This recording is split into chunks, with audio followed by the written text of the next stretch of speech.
El 16 de septiembre de 2022, Mahsa Amini, una mujer de 22 años de Saqqez, en la provincia de Kurdistán en Irán, murió en un hospital de Teherán. 3 días antes había sido arrestada por una patrulla de orientación moral de Irán, por usar su hijab incorrectamente, y entró en coma después de que la golpearan dentro de la camioneta de la policía que la llevaba al centro de detención de Bozara. Las multitudes se reunieron fuera del hospital en estado de shock y respondieron a su muerte pidiendo una rendición de cuentas. Pronto las protestas se extendieron a otras ciudades. Durante el funeral de Amini, el 17 de septiembre, multitudes se reunieron en Saqqez cantando el eslogan «Libertad de vida para las mujeres», que fue adoptado en todo el país y más allá. El malestar civil finalmente se extendió por las ciudades y pueblos, así como por las redes sociales iraníes. El enfoque inicial de las protestas creció para abarcar las diversas quejas de las mujeres iraníes, con muchas quitándose y quemando ritualmente sus hijabs frente a multitudes de personas. En toda la diáspora, las mujeres iraníes se cortaron el pelo en solidaridad. Estas protestas no tuvieron precedente. Son las últimas de una larga tradición de luchas que se remontan a más de un siglo de la Revolución Constitucional de Irán que, entre 1905 y 1911, estableció un parlamento durante la dinastía Qajar. A pesar de su marginación en la narrativa histórica del Irán moderno, las mujeres siempre han sido parte de las transformaciones del país. Las mujeres que apoyaban a las fuerzas seculares e islamistas formaron un segmento importante del levantamiento que condujo a la Revolución iraní de 1979, que derrocó a la monarquía Pahlaví y abrió el camino para el establecimiento de la República Islámica de Irán. Las mujeres iraníes continuaron exigiendo un papel en la política y la sociedad, incluso cuando la promesa de la República Islámica de restaurar su dignidad finalmente se tradujo en términos estrictamente patriarcales e islamistas. Poco después del establecimiento de la República en abril de 1980, las mujeres salieron a las calles para oponerse al estricto código de vestimenta que les exige cubrirse el cuerpo y el cabello. Bajo las leyes de la República Islámica, las mujeres no solo estaban sujetas a llevar un velo obligatorio, sino también a la segregación de género. Los espacios de la ciudad se dividieron a lo largo de líneas de género.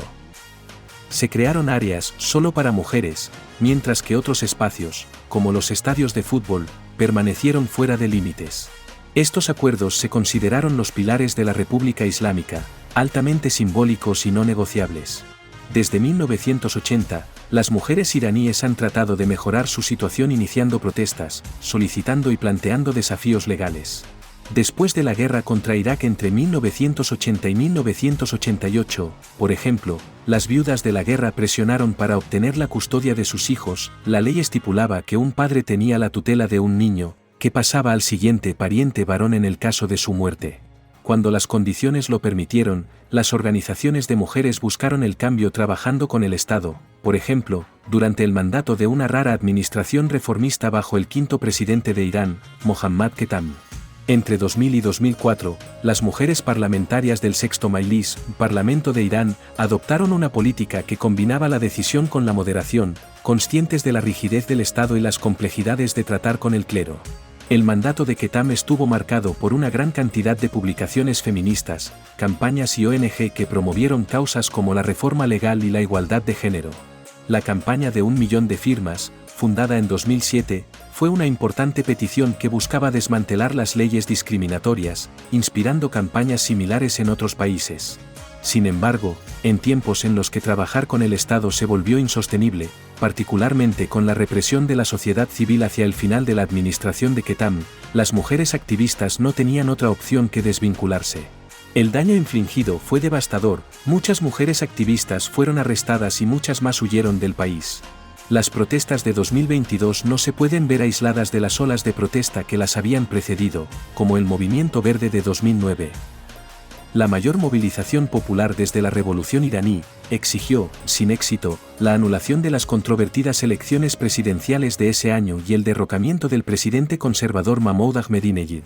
Con el deterioro de la economía y la corrupción desenfrenada, así como el impacto de las sanciones económicas internacionales, los ciclos de protestas se han vuelto más frecuentes desde el Movimiento Verde.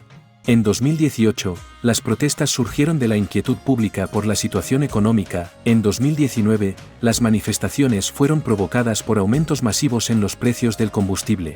A principios de 2022, la gente salió a las calles contra los aumentos de precios de los alimentos básicos.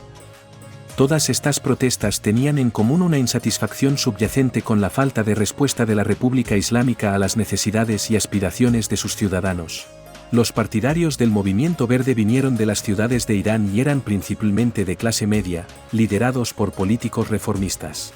Por el contrario, las protestas posteriores han sido principalmente sin líderes, sin el impulso subyacente de una agenda de reforma que caracterizó al movimiento verde.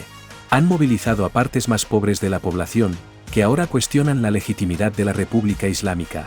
En todos los casos, el gobierno se movió rápidamente para suprimir las protestas, a veces con un alto número de muertes. Las últimas protestas son diferentes.